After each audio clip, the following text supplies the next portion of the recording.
ઉપલેટા ખાતે આહિર સમાજ દ્વારા સમૂહ લગ્નનું આયોજન થયું હતું અને આ આયોજનમાં આપણા આહિર સમાજના અગ્રણી આગેવાન અને ગુજરાત સરકારના કેબિનેટ મંત્રી મુળુભાઈ બેરા પણ પધાર્યા હતા. મુળુભાઈ બેરાએ જે નવદંપતીએ સમૂહ લગ્નમાં ભાગ લીધો હતો એ 19 નવદંપતીઓને આશીર્વાદ આપ્યા હતા અને સાથે સાથે મુળુભાઈ બેરાએ સ્ટેજ ઉપરથી પોતાના પ્રવચનમાં જણાવ્યું હતું કે સુરત ખાતે પણ આપણું જે આહિર સમાજનું દ્વારા જે સમૂહ લગ્નનું આયોજન થાય છે એ પણ એક અદ્ભુત હોય છે.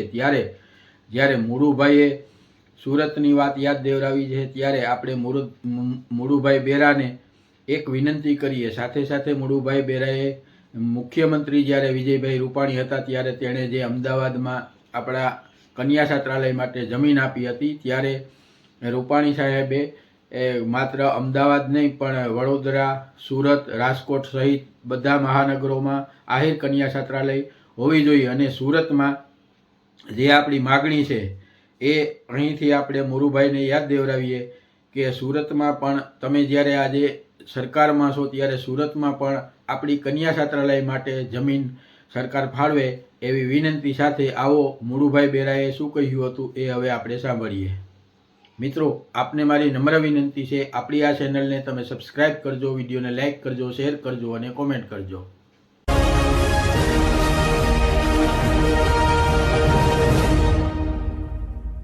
ઉપલેટા આહિર સમાજ સમૂહ લગ્ન સમિતિ આયોજિત સમૂહ લગ્ન આજના આ રૂડા પ્રસંગે આપણી વચ્ચે ઉપસ્થિત આપણા આગેવાનો છેક કચ્છથી અહીંયા સમૂહ લગ્નમાં હાજરી આપવા માટે આવ્યા છે એવા વિકે ઉંબલ, એવા જ ગોવિંદભાઈ કાનગડ, ભાઈ શ્રી આપણા વડીલ શ્રી જયંતિભાઈ કાલરિયા, ઉપસ્થિત સૌ મંચ ઉપર બેઠા છે બધા આગેવાનો, કુલ સાહેબ, વાદા સાહેબ અને લાખાભાઈ, જેઠાભાઈ, બાકીના સમૂહ લગ્નના દાનભાઈ ચંદ્રવાડિયા સહિત જે કોઈ આ આયોજનમાં સમૂહ લગ્ન સમિતિમાં વડીલ તરીકે માર્ગદર્શન આપી ગયા છે એવા અને યુવાનો જે આવું સરસ આયોજન કર્યું છે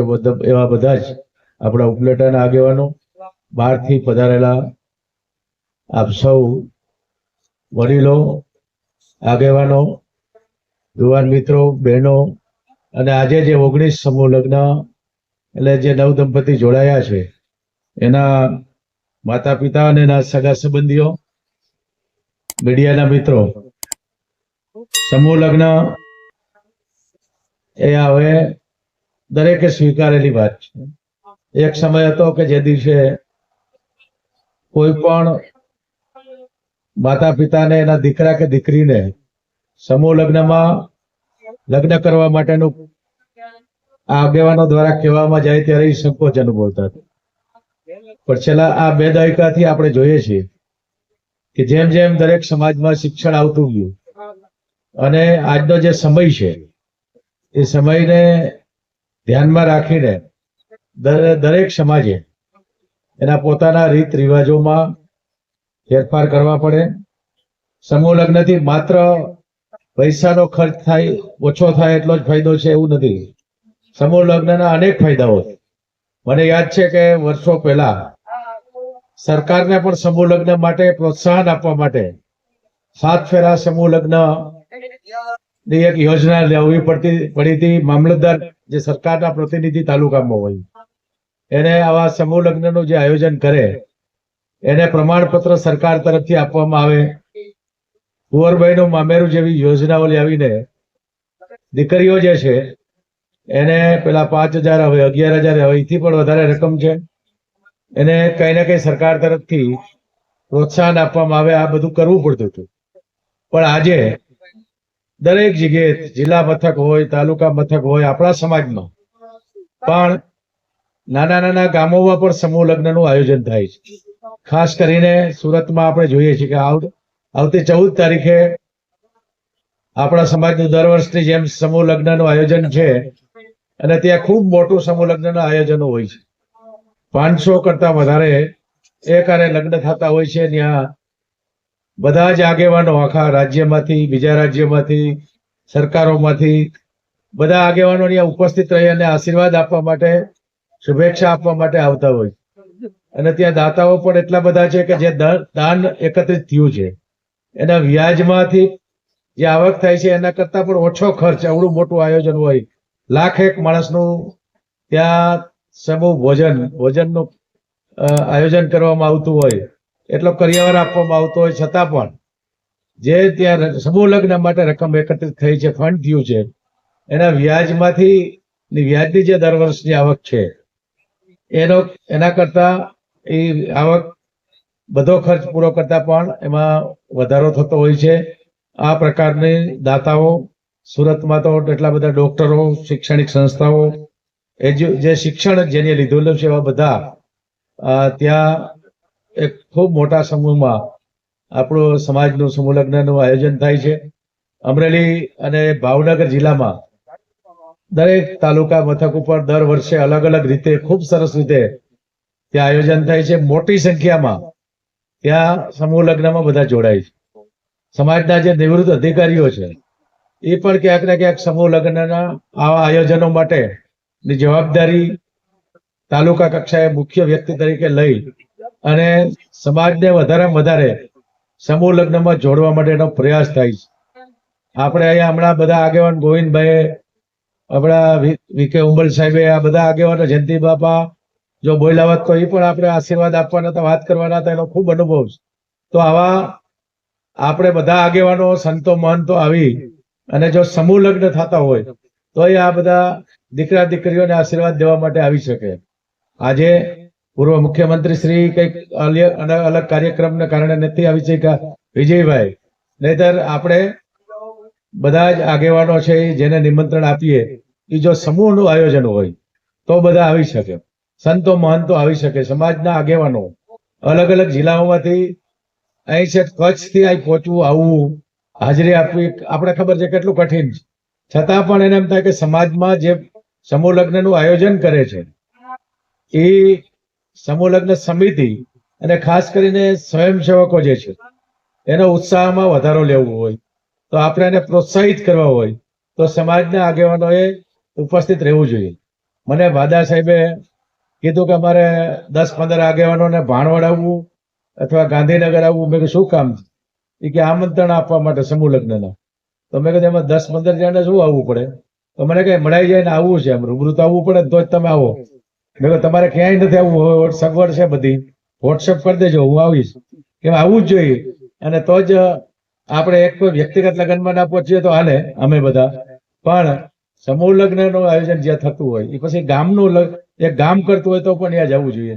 અને એનાથી જે આયોજકો છે એને પ્રોત્સાહન મળે અને જે દરેક વ્યક્તિ છે આપણા સમાજના એને બધાને પ્રેરણા મળે કે આપણે પણ આપણા દીકરા અને દીકરીને સમૂહ લગ્નમાં જોડીએ. હમણાં ઉંબલ સાહેબ ખૂબ સારી વાત કરતા હતા. કચ્છમાં તો જો કેવી પહેલેથી સરસ વ્યવસ્થા છે. પાટણ જિલ્લામાં આપણો સમાજ, ત્યાં પણ એક આ જ રીતે આપણા જોડિયા જામનગર જિલ્લાનો એક તાલુકો છે, કચ્છથી નજીક છે, એટલે ત્યાં બધા એક જ દિવસે, તેરસના દિવસે લગ્ન થાય. આખા વર્ષમાં આપણે કેટલા વર્ષથી કહીએ છીએ કે આલીદર બોલીદર આપણો કાર્યક્રમ જ્યારે કર્યો, દેવાત બાપાના ત્યાં તિથિ ઉજવવાનો પહેલો કાર્યક્રમ કર્યો હતો ત્યારે આપણે વાત કરી હતી. હજી પણ જ્યાં મળીને એ બધા કહીએ છીએ કે 2 દિવસ રાખી સમૂહ લગ્નમાં જેને ના આવવું હોય એ વર્ષમાં 2 કે 3 તિથિ નક્કી કરીએ અને ગમે તેમ કરીને ખોટા ખર્ચ ઘટાડીએ. દેખાદેખીને કારણે અમારી બાજુ તો બહુ ખર્ચ થાય છે, આ બાજુ આપણે હજી સારું છે, પણ એ બધું એનો કોઈ મતલબ નથી. સમાજની પ્રગતિ ત્યારે જ થઈ શકે કે જ્યારે સમાજમાં શિક્ષણ આવે, સમાજમાં અમુક રિવાજોને આપણે આજના સમય પ્રમાણે બદલાવ લેવો પડે. લગ્ન છે સમૂહ લગ્ન અથવા એક જ 2 તિથિમાં થાય. આવા અનેક વ્યસનને છોડવા માટે, વ્યસન છૂટે એના માટેના સતત યુવાનોએ મહેનત કરવી જોઈએ. જે આપણા સમાજમાં ભણેલા ગણેલા જે કોઈ અધિકારી છે, કર્મચારી છે અથવા કઈ વ્યવસાય કરે છે એ પણ પોતાની રીતે એ સમય કાઢી અને વ્યસનમાંથી આપણો સમાજ બહાર કેમ આવે એના માટેના બધા જ પ્રયત્નો સમાજના આગેવાનો જે કરતા હોય છે એમાં બધાએ સાથ અને સહકાર આપવો જોઈએ. આજે મને આ સમૂહ લગ્નમાં નિમંત્રણ આપી મારું સન્માન કર્યું એટલા માટે આ સમૂહ લગ્ન સમિતિ છે એનો અને સમગ્ર ઉપલેટા તાલુકા આહિર સમાજનો હું આભાર વ્યક્ત કરું છું. લગ્નમાં જે જોડાયેલા છે બધા જ 1919 નવ દંપતીને ભગવાન દ્વારકાધીશ એનું લગ્ન જીવન ખૂબ સુખમય રહે એવી હૃદયપૂર્વકની મારી શુભેચ્છા પણ પાઠવું છું. આવા સારા કામ માટે જે દાતાઓ દાન આપે છે એ બધાને વિશેષ રીતે હું ખૂબ ખૂબ અભિનંદન પાઠવું છું કે આપણે ભગવાને જે કંઈ આપ્યું છે એમાંથી આવા સારા કાર્યો માટે દાન કરી અને જ્યારે મહેનત કરે છે એટલા બધા સ્વયંસેવકો સમાજના આગેવાનો મહિનાઓથી આ બધું આયોજન કરતા હોય એના માટે દાન જે કોઈ દાન આપે છે એ દાતાઓને પણ હું અભિનંદન આપું છું. શ્રમદાન એ પણ મોટું દાન છે.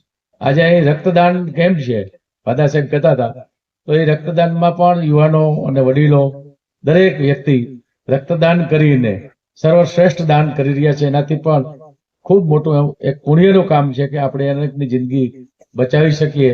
આ પ્રકારનું અલગ અલગ રીતે આયોજનો દર વર્ષે કરી અને ઉપલેટા આહિર સમાજમાં લગભગ મારા અંદાજ પ્રમાણે ચોથા પાંચમા લગ્ન છે આ રીતનું જે આયોજન કર્યું છે એ ખરેખર અભિનંદનને પાત્ર છે. ફરીથી આપણી ઉપલેટા આહિર સમાજ ઉપલેટા આહિર સમાજની આપણા સમૂહ લગ્ન સમિતિ અને બધા જ સ્વયંસેવકોથી લઈ અને આ કાર્યમાં જેને જે પ્રકારે મદદ કરી હોય એ બધાને હું ખૂબ ખૂબ અભિનંદન પાઠવી મારી વાત પૂરી કરીશું. જય દ્વારકા.